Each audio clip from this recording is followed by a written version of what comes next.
D'accord, mais juste une alors. Tout commença à la veille des vacances d'été de l'année 2019. Le petit Sabourin, très motivé par l'idée de faire une campagne, se dit « Tiens, pourquoi est-ce que je ne montrais pas ma liste BDE ?» Il commença alors à en parler avec ces deux demoiselles à peine plus jeunes que lui. Ces dernières furent immédiatement charmées par la proposition que notre beau gentleman venait de leur faire.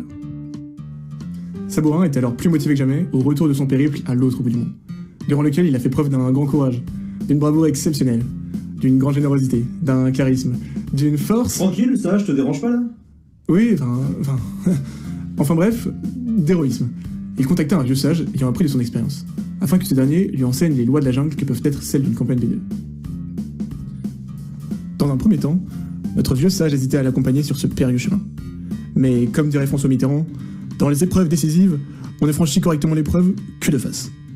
Alors il accepta à une seule condition. Il lui fallait un homme viril, au poil hargneux, un homme qui lui était cher, avec qui il avait déjà partagé plusieurs repas.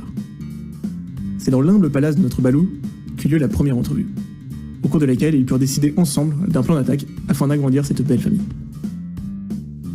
Ainsi, notre petit Sabourin et sa nouvelle petite famille établirent le contact avec un ninja, un grand homme venu de la campagne profonde, un professeur très énigmatique, une beatboxeuse de renom, ainsi que d'une ancienne braqueuse de banque capable de faire entrer des pesos au sein de cette famille qui ressemblait alors de plus en plus à une entreprise. Ils contactèrent également un sorcier afin d'ajouter de la magie à l'aventure. Seulement voilà, ce dernier était déjà beaucoup sollicité. Il faut dire que c'est un homme très charismatique. Alors il se demandait, est-ce bien raisonnable ? Mais dès lors qu'il eut l'écho des personnes appartenant à cette famille grandissante, il ne put refuser. Quel privilège, se disait-il alors. Il était désormais temps d'attribuer les rôles aux différents membres de cette entreprise afin de faire tourner le business. Certaines attributions furent quasiment évidentes, d'autres étaient tourmentées, pleines de rebondissements.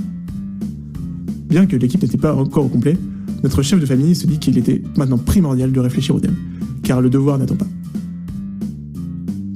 Après des heures, des jours, des semaines de débats, plusieurs propositions ressortèrent. Pirates des Caraïbes, Mario, les dieux grecs, Peaky Blinders et High School Musical. Malgré tous ces débats, la famille continuait de s'agrandir. Elle assista alors à la naissance du petit dernier, le cadet de la famille, un enfant prodigieux et très prometteur. Les vacances de la Toussaint passèrent et la famille n'avait jamais été aussi complète. En effet, Sabourin décida de recruter un grand homme venu de l'extérieur, un des rares hommes de cet établissement qui ne se nourrissait pas exclusivement de pâtes. Nous avions affaire à un spécimen rare, un externe.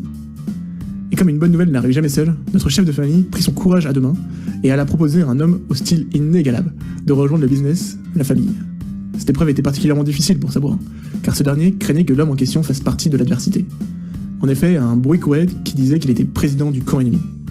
Fort heureusement, ça n'était pas le cas, et l'homme stylé, après de longues hésitations, accepta.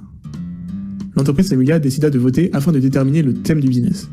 Et après de longues heures à expliquer à notre belle blonde à lunettes pourquoi High School Musical ne serait pas une option, l'équipe vota à l'unanimité pour Peaky Blinders. Une entreprise familiale disposant d'un certain charisme à l'image de Sabourin et sa famille. Pour Noël, Sabourin et toute la famille de la Peaky reçurent une lettre bien surprenante venant d'un groupe de sorciers qu'ils connaissaient bien. Cette dernière informait les Peaky des lois régissant la campagne BDE de cette année. Le petit Sabourin, pris de panique, organisa alors une réunion de crise. En effet, contre toute attente, la campagne BDE avait été avancée, et il nous fallait recruter un O1. C'est ainsi que le tout petit homme, extrêmement dense en amour, intégra et adoucissa la famille Peaky. La famille était maintenant presque complète. Il ne restait plus qu'une épreuve à passer. C'est tant redouté du recrutement des I4. Il nous fallait les meilleurs. C'est ainsi que nous contactions Tic et Tac, des rois du bricolage et de la déchire. Ces dernières acceptèrent, seulement voilà, l'administration s'opposa à cela dans un premier temps, car nos deux hommes étaient beaucoup trop charismatiques, et créaient de la concurrence déloyale. Mais l'administration se rendit vite compte que punir des personnes parce qu'ils sont trop beaux ne faisait pas partie des valeurs de l'UQAM. C'est pourquoi ils acceptèrent, et ainsi, la famille Peaky fut validée par l'administration. Le petit Sabourin était maintenant entouré de sa Dream Team. Il ne leur restait plus qu'à faire du sale.